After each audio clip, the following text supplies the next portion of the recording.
And one of the things that when I tell people where I went to college, and people often say, oh my gosh, we go up to the Smoky Mountains and we always take the scenic route going through Townsend and up through that area, and we really enjoy seeing Maryville College, and it is such a beautiful town and a beautiful area, especially in the fall time when the leaves are changing and doing. And the other thing that people hear and talk about is how beautiful the campus is. And I know that when I was there, we had a lot of older buildings that were starting renovation and making updates and changes. And I know since I've been back and did a tour last year, it's even been further updates and things. And the facilities are just top notch for a school that size. Right. It's really amazing, the historic nature of the campus, because you can look at photographs from 100 years ago, and there are some changes, some additions, some renovations, but the campus is very recognizable. And so that really connects generations of students and faculty over time. During the time that I've been here, since 2010, we've been able to completely renovate the oldest building on campus, which is also our landmark, Anderson Hall. That was built in 1870. We also were able to completely renovate Pearson's Hall, built in 1910, and do some major upgrades on Fall Hall, which was built in 1922. If anyone has ever done any kind of a remodel or home repair, the joy and the challenge of old buildings. And I will tell you, the joy part is after you finish the renovation and you have that gorgeous historic exterior with all of the systems upgraded on the inside to be that 21st century learning environment. And it's that combination of the historic and the modern that really is at the heart of what we're trying to do here at Maryville and what so many other excellent colleges like us are trying to do. Yeah, and I know one of the fairly new, time gets by, I'm not sure how old it is now, but one of the more recent additions to the college was the Clayton Center for the Arts. Could you tell us a little bit about what that collaboration is and what that offers for students and people in the East Tennessee area?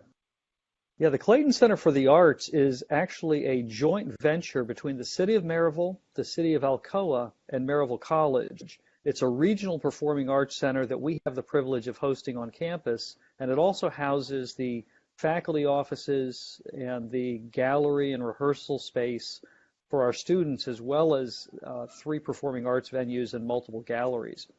So during the week, you'll see everything from the local junior high school giving a concert to, as we had on Saturday, we had a national touring company of the Sound of Music give a sold-out performance. Last night we had an international group from Ireland that was a live band and also Irish dancers doing just a remarkable performance. That missed selling out by about 50 seats. So it really is that great combination of just world-class space for our students, and also then the opportunity to host these performances not only for the campus but for the entire community. And we really see ourselves as an asset for the community that way. Well, that's such a great benefit for the students in the college, and such great networking and exposure for the college to bring people onto campus to then allow them more opportunity to see what a beautiful campus the school has to offer and the other academic features and everything that's out there for potential students. And one thing I can tell people is that it's a tight-knit community there in Maryville and in the Alcoa and East Tennessee area. So when you go out on campus, people really touch and love that you're attending the local university, and they want to talk to you and find out about what's going on. And if you played sports like I did, they want to talk to you about what's going on with the sports team. And so that's a really great benefit, and having that center there to really expand the area and bring more people on campuses can't do anything but help.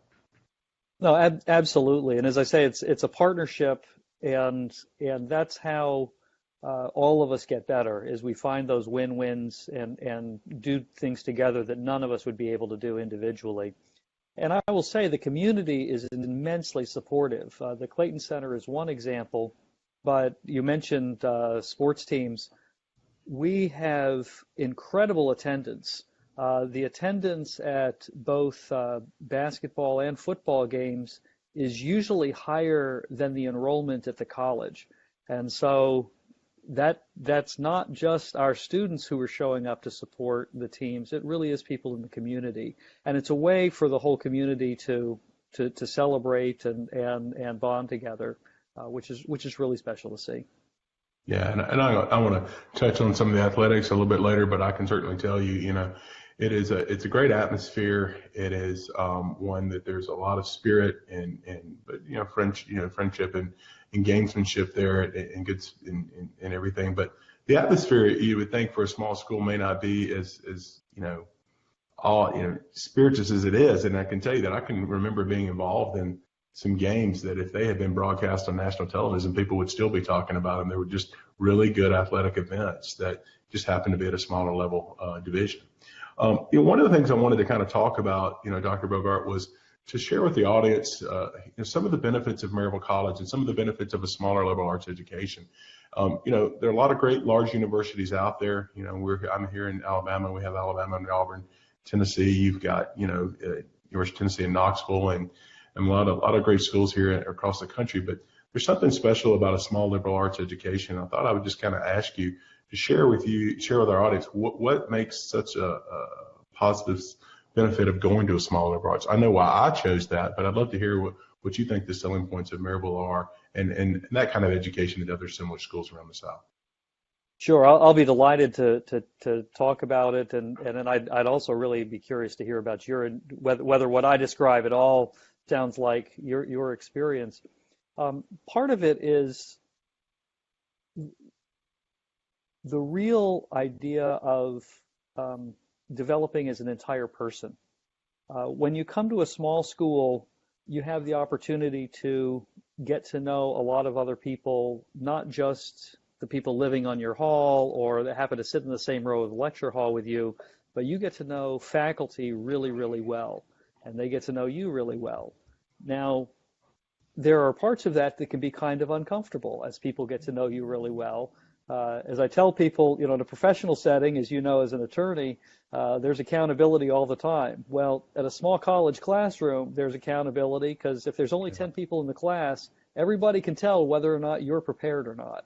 And while that can be a challenging setting, it is also a really awesome opportunity to get to know people and to challenge yourself to grow. And that's the best possible preparation as you're going out. Part of it, too, is all of us have bubbles. None of us can know everything about everybody all the time. So we have bubbles. In a small environment, those bubbles cover a higher fraction of the entire population. So you get to know people not just as your lab partner or another member of the soccer team with you. You get to know people as in multiple roles. So you'll find out that, oh my goodness, the star running back is also an RA and also a really, really dedicated student of history who's planning on going on and becoming a high school teacher. That, by the way, was an actual description of someone who graduated a couple of years ago. And you get the opportunity to be a leader. With only 1,200 students, there's no place to hide. If you want something done, you got to do it. And you have the opportunity to do it. You're not trying to get airtime over 1,000 other people in a class or in a club. So I think all of those matter. The other part of it is in a town like ours and with an alumni group like ours, you really are not only joining that social group with the people on campus, but you are tied into the broader community, both in time with our alumni and geographically with our surrounding businesses, nonprofits, and municipal governments who want to support you. So that's a small snippet of a couple of reasons why. But I'd be curious, you say you know why you chose Maryville College. So why did you? And knowing what you know now, would you have done it for the same reasons, or did you learn something different? No, I think for the most part, the rationale that I had some years ago, it would still be what I found to be true as a graduate of Maryville College, which is there was a sense of community and there was a sense of getting to know people on campus, knowing my professors. Still some of the professors that I had there and are still professors there now. And they became, like almost like friends. And I vividly remember not showing up to class one time and it was because I'd hurt my leg playing ball the weekend before, and I couldn't walk on crutches, Dr. Bogart, and I'd hurt myself more. And I remember telling Dr. Threadgill, something's going to have to give. I don't know that I can get across campus on this, but I don't believe that if I was, and he was generally concerned for me. I don't know that if I believed that if I had been at a larger university, my professor, the very first time I missed class, was going to pick up the phone and call my dorm room and check on me and see what was going on, make sure I was okay. And certainly the other thing there's, even though it's a smaller school with approximately 1,200 students, there's a large diversity of people there. And you really do, because of the smallness of the class, you really get to meet and interact with people from all over and of all cultures and types and backgrounds. And you get to know them. You set aside any cultural differences or biases you might have thought or had, and you get to know that person for who they are and what their interests are and what shaped and molded them. And I think you grow and learn from that. So I completely agree. Yeah. And I mean, and that diversity is part of the DNA of the college. Our founder, Isaac Anderson, believed that every single person was worthy of educating. And so, that's been there throughout. We were racially integrated except from 1901 to 1954 when Tennessee made it illegal. We were the first college in Tennessee to award a bachelor's degree to a woman. We were we were one of the first colleges in the United States. There were two colleges in 1974 that created a sign language interpreting major. So we were one of the first ones. And more recently, we've been very active in welcoming veterans to campus. We've also created an outreach called Via Maria to the growing Hispanic and Latino population here at East Tennessee and throughout the Southeast. And we've always been an international campus. Originally, a lot of times because of missionary children or people who missionaries had reached. We're associated with the Presbyterian Church. But even today, beyond that, we welcome people from all countries here, and we send our students to study abroad as well. So I love that you picked up on that, and that's a nice way of my point too about the bubble is. You can't help on a campus like this but run into people who are very different than you in a lot of ways, and getting to know them and their value and learn from them and teach them is such an important part of life. Well, there's no doubt, and as someone who works in a field that I deal with the public every day, and my wife's a public school teacher, I really think that helps and molds and shapes you. And her, here in Huntsville, where she teaches out in the Madison City Schools, it is truly a melting pot. She may have 7 to 10 languages spoken in her 6th grade class. Wow. And so having interacted with that on a campus like Maryville, it really helps you understand how to deal and interact with people, and makes you a better person for it. And I think that would certainly benefit, and certainly the class size and those kind of things, were a benefit to me there too. And the other thing that I think was a big benefit leads me into the next talking point that I wanted to let you touch on, which is one of the big advantages that I really think is a game changer, to use a sports analogy there, for Maryville College from a lot of other colleges and universities, is the senior study, or I called it senior thesis requirement. And I'd love for you to tell our audience a little bit about that. But before I do, before I jump out,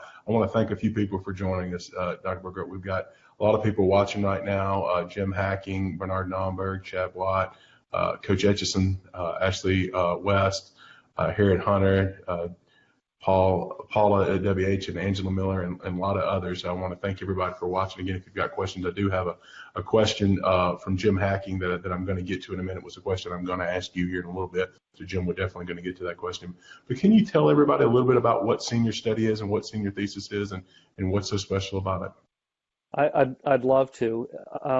One of the ways I like to describe it, and before I say that, every single person who has graduated from Maryville College since 1947 has completed a senior study, and that's a 2-semester independent research project individually supervised by a professor.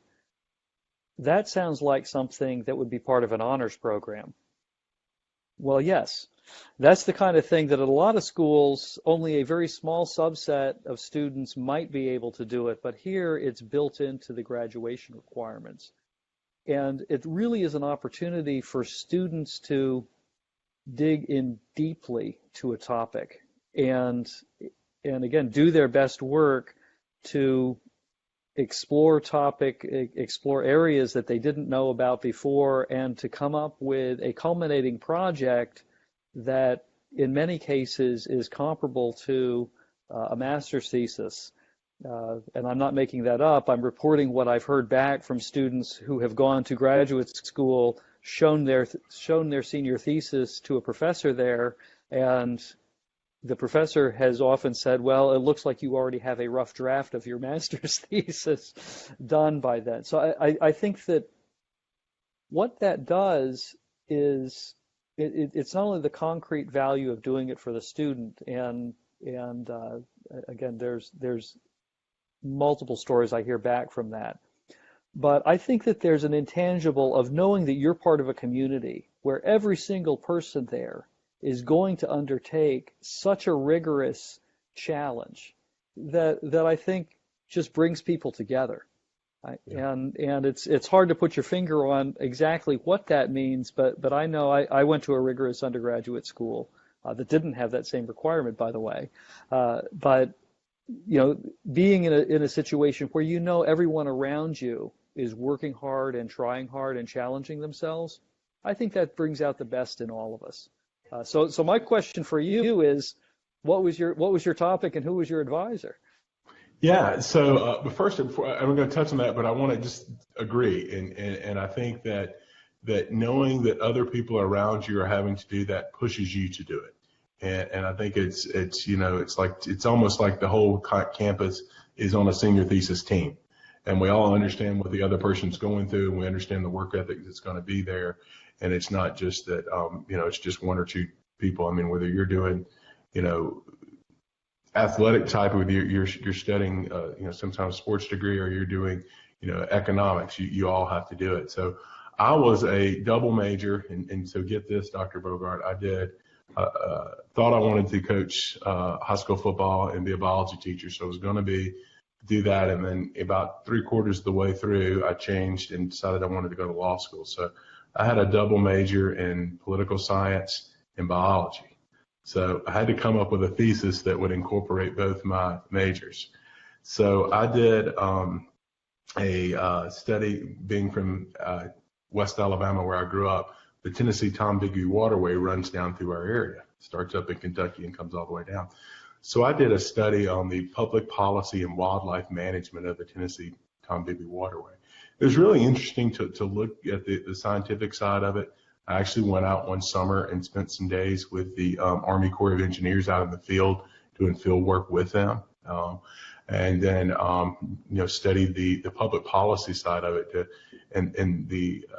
I still remember, I've still got my thesis and still remember a lot of the data that the Army Corps of Engineers moved more earth and concrete to do the 10-Tom waterway than they did the Panama Canal.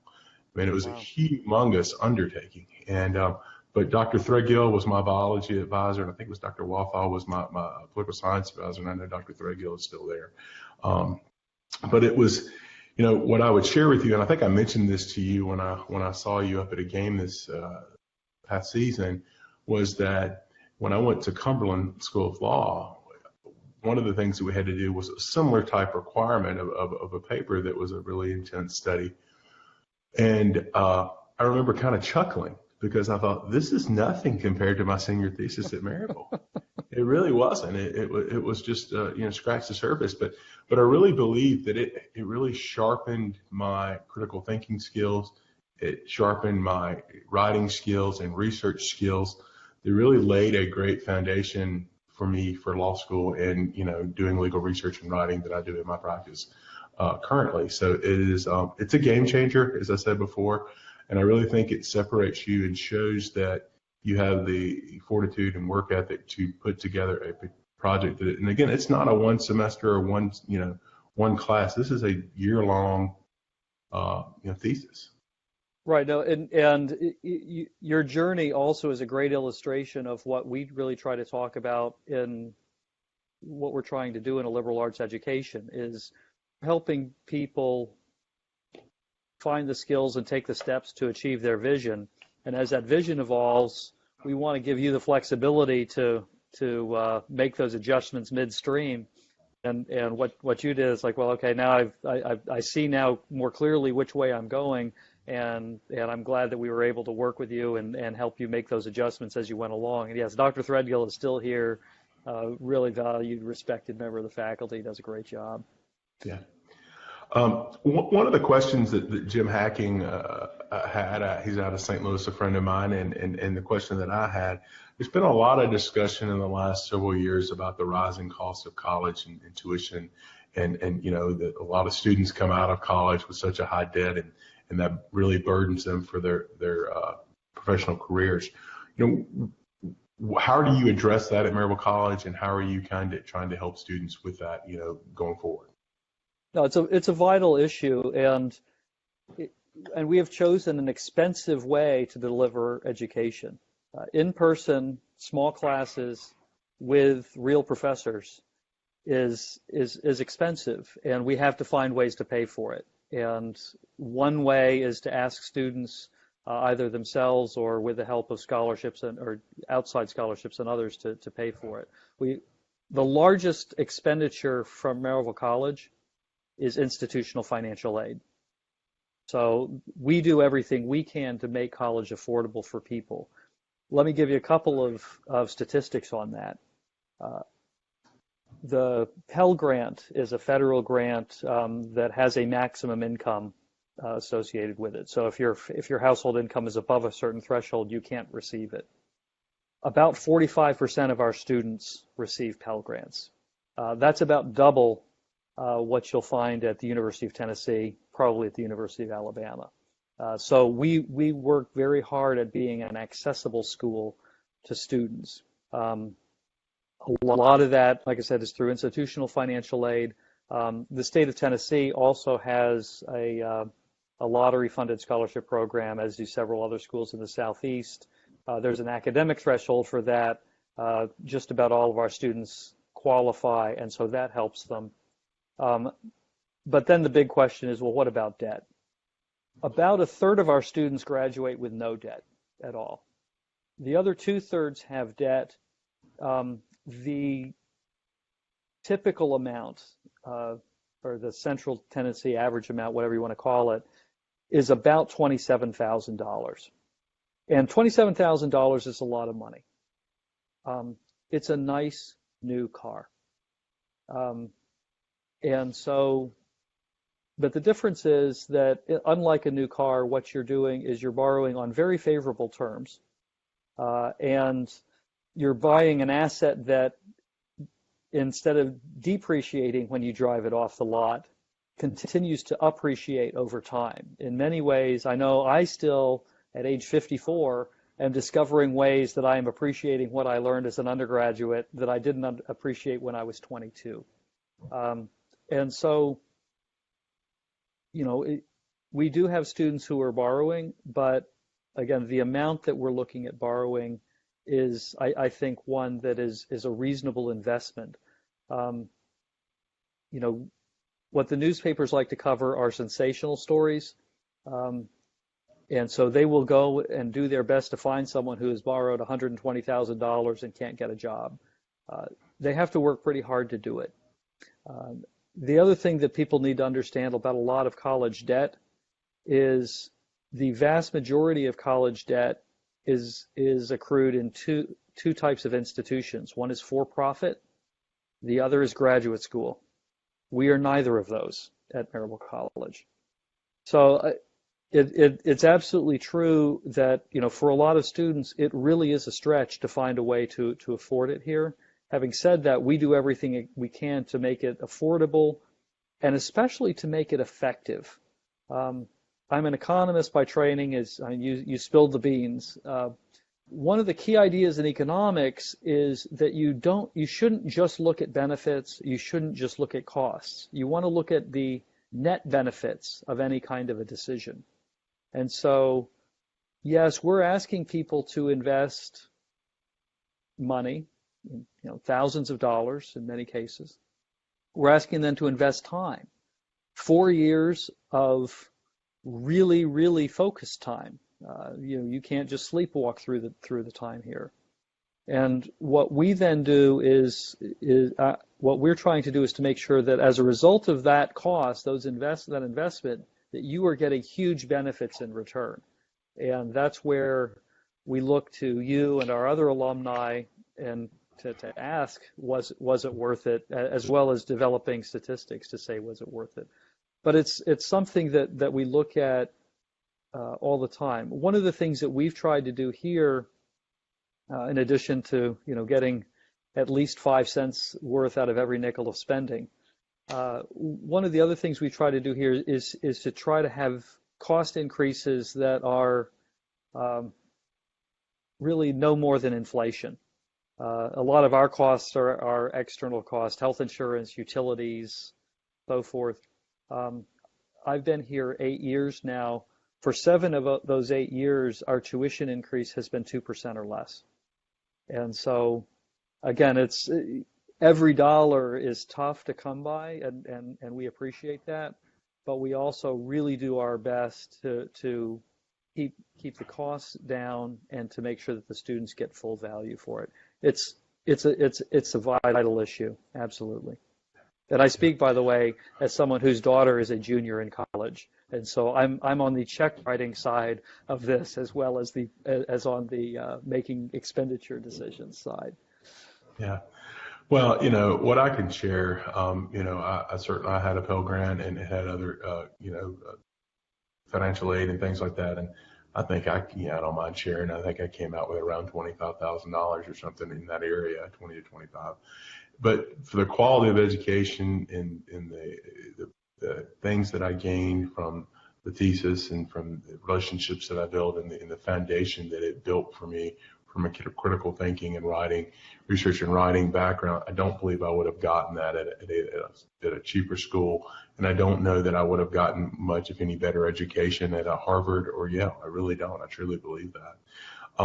And so I think that the cost of what, Maryville is in comparison to other similar schools of the similar ilk, I think it is still a good value. And what I tell people, Dr. Bogart, is that if there's a will, there's a way. And if you want to go to a school like Maryville, you can find a way to do it. And I think you can do it on terms that will allow you to then, find a job and still make those payments to pay that off in a reasonable time that won't put you in a threat of bankruptcy when you get out of school. And I do agree with you, somebody who's gone on to law school, that certainly my law school costs were much, much greater than my cost ever. No. The thing I wanted to kind of touch on, and if I don't hit on this, then I know I'm going to get text messages and Facebook inbox messages galore. I'm probably going to get them anyway. But from all the guys that I play ball with there, I wanted to touch on athletics real quick. So proud of my time as a football player at Maryville College there, and enjoyed my time. And some of my best friends and a lot of people in my wedding and people that I consistently talk with and see, and we get trips together and do with, are the guys that I play ball with there. But now, I'm really proud of how the football team has come on in the last several years.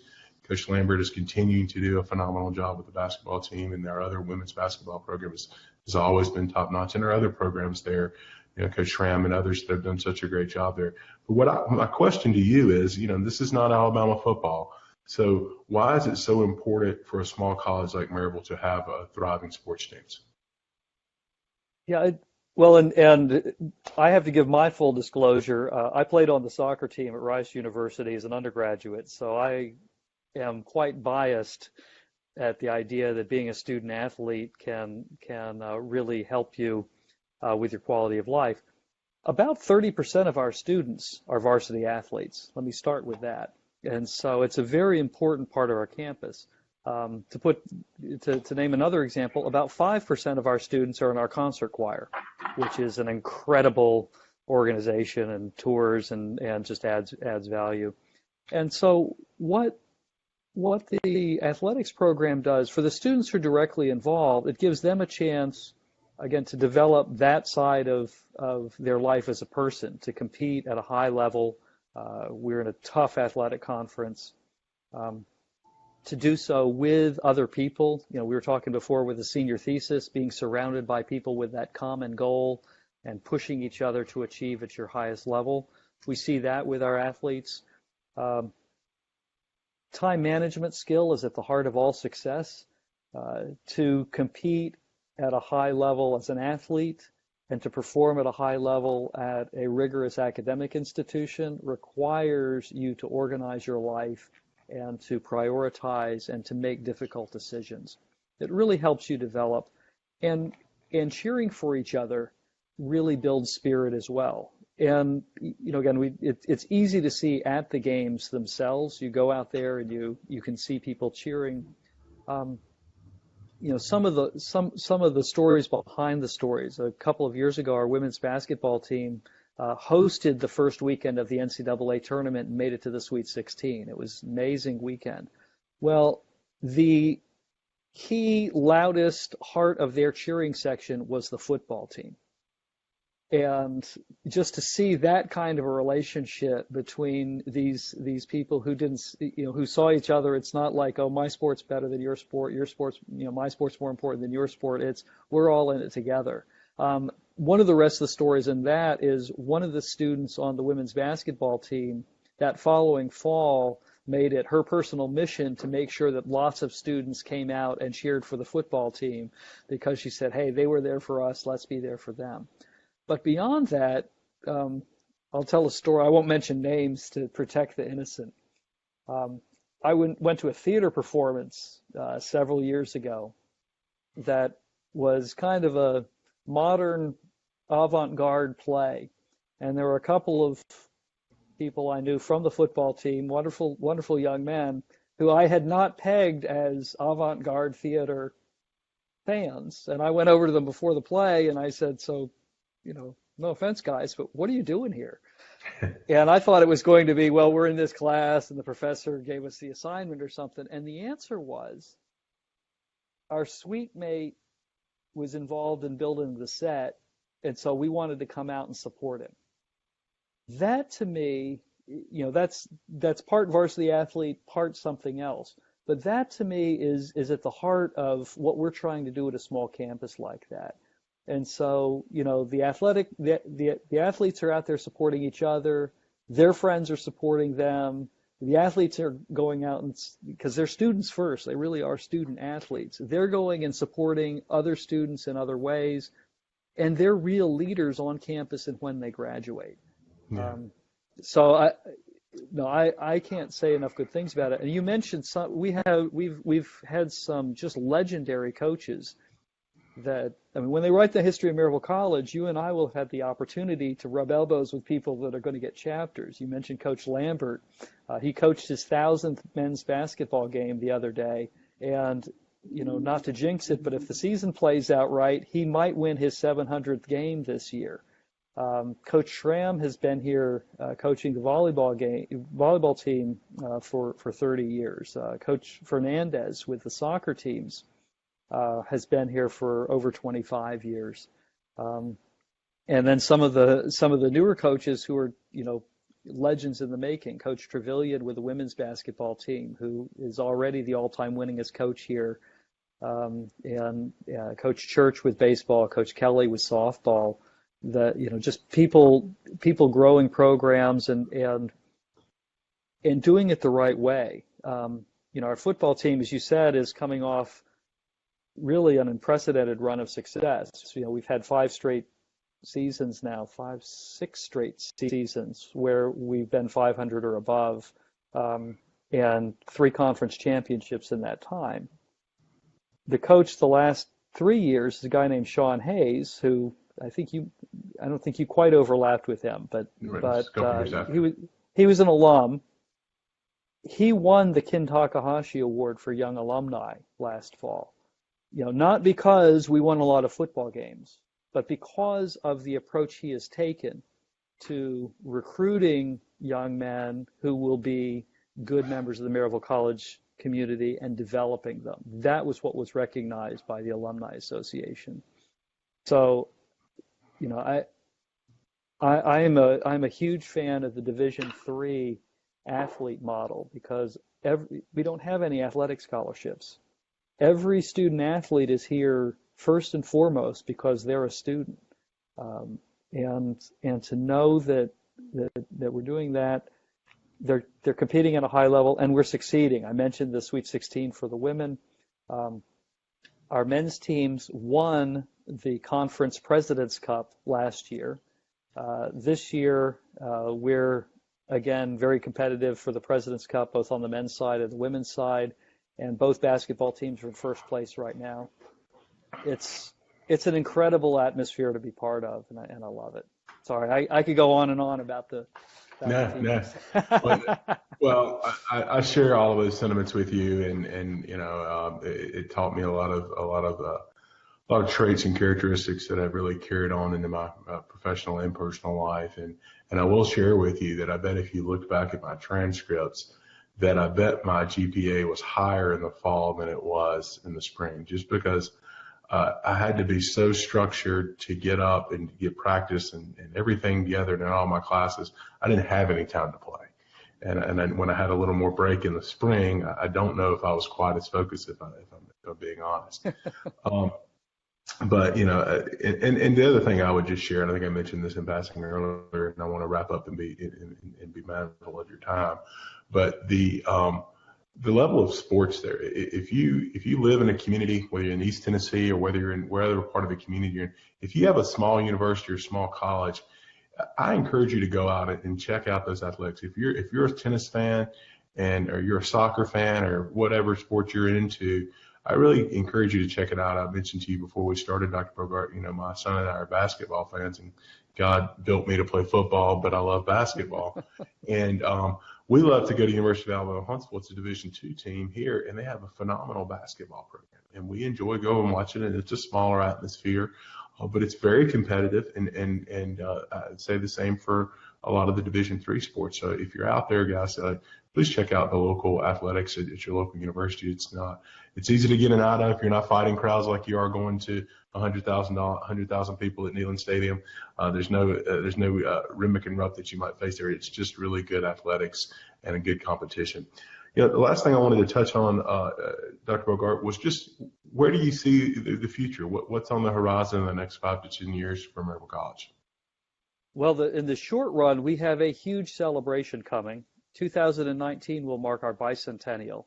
So for all the alumni that are watching this, please make plans to join us, especially on homecoming that year. But we'll have various celebrations all year. Really, we're in the middle of a strategic planning process right now, so really formalizing and finalizing some thoughts about the next 3 to 5 years. But I can tell you a couple of things that we're really excited about. We have a program called Maryville College Works, which really integrates that vocational journey that you talked about and professional preparation into the core curriculum, and has been just a great touch point for alumni and businesses and others to get involved with our students, and we look to continue to growing that. We are looking to build a new lab science facility. We have outgrown the existing science building. That's a good problem to have in the sense that there are too many people who want to study science, and we're really successful at graduating them, but we need to build some new labs to accommodate them. We're also, over the next few years, going to be in phases renovating and upgrading the athletic and student wellness facilities. I'll have some more details in the next little while about that, but Alumni Gym will become a student wellness and intramural center. Cooper Athletic Center will be renovated and expanded, and we'll be building a new lower fields complex, so locker rooms and concession stands and so press box to support the softball and soccer and tennis facilities, where right now they have to try to get in Cooper like everybody else. So, you know, you're going to see some ongoing upgrades and renovations here on campus with that. There are also some preliminary conversations about thinking about extending the type of students who we serve. You know, as I say, right now we're 100% undergraduates. We're 75% of them live on campus, and so we're overwhelmingly that 18 to 22-year-old full-time student. But our mission has always been to serve students, and in our statement of purpose it talks about adults of all ages.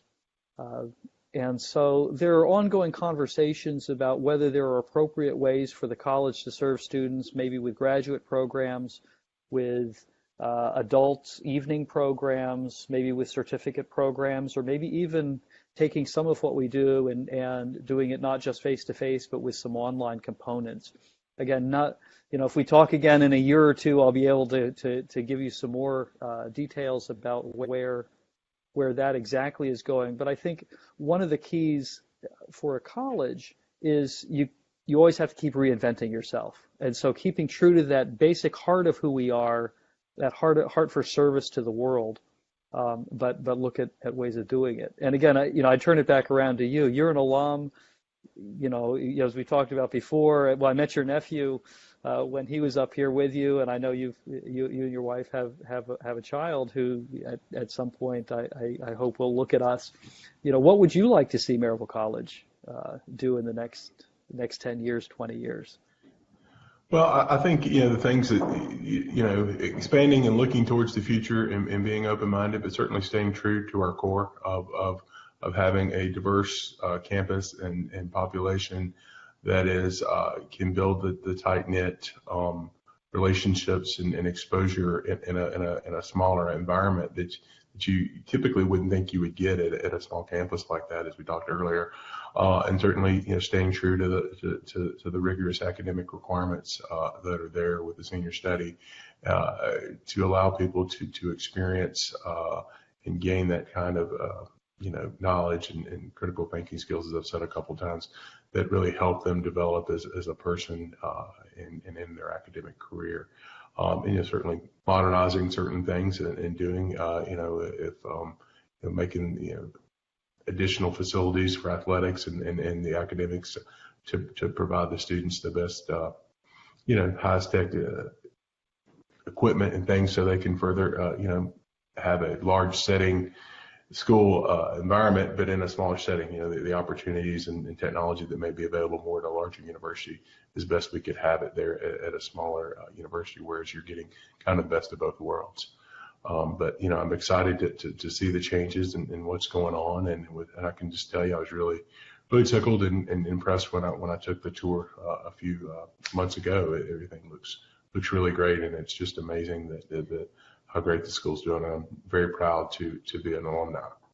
I want to thank you so much. I we ran over a little long here, and I appreciate your time and allowing me to share Maryville College with a lot of people and the benefits of not just Maryville, but a similar small liberal arts kind of education. If you're out there and you're in your community, whether you're in California or wherever out west, check out the smaller liberal arts colleges. There are a lot of great institutions out there, and a lot of the things that we've talked about, maybe not senior thesis, but a lot of the things we've talked about cross over into a lot of other fine academic institutions. But certainly, I am, Garnet running through my blood.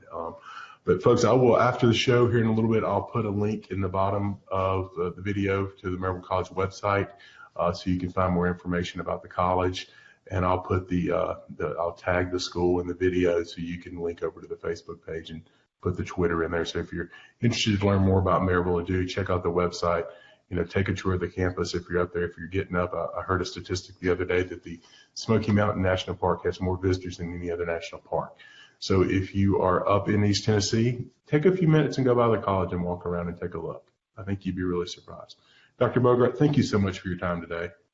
Thank you so much, Morris. Thanks for all your support and for all that our alumni and so many other friends do for Maryville College. We couldn't do it without you. Well, really tickled about how everything's going and excited about the future. Thanks, everybody. Have a good afternoon.